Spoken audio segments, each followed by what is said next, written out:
strong and sustainably. What was the difference in that game as opposed to the previous games where you gave up the lead? Yeah, I mean, I think we were able to maintain just our level of pace. We were able to maintain some of our shot making.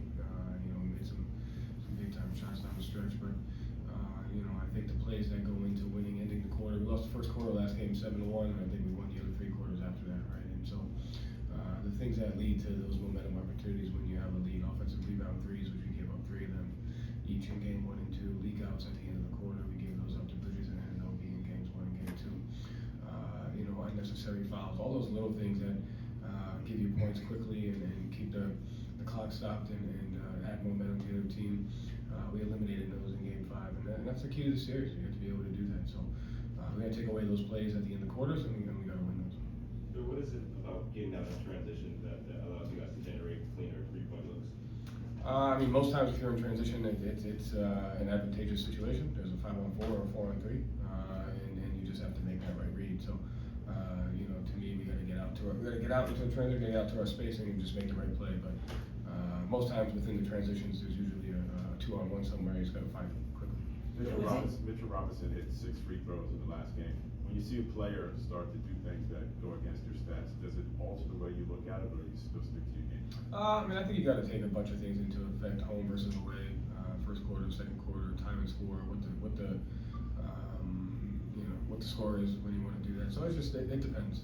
So that'll just be a constant read as we go throughout the game. Joe, beyond don't throw the ball the other team, somebody say, when it comes to live ball turnovers, what has to kind of go right in your shape and your structure to ensure that you're not doing that?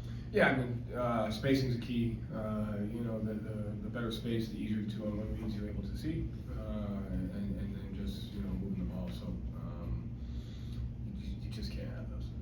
Facing elimination, Joe, you did it at home. Is it different on the road? Does it change the approach at all? Is it completely the same situation? I mean, I think the only thing that you have to anticipate is that you're going to get the Knicks' absolute best game. So you have to be able to dictate the environment and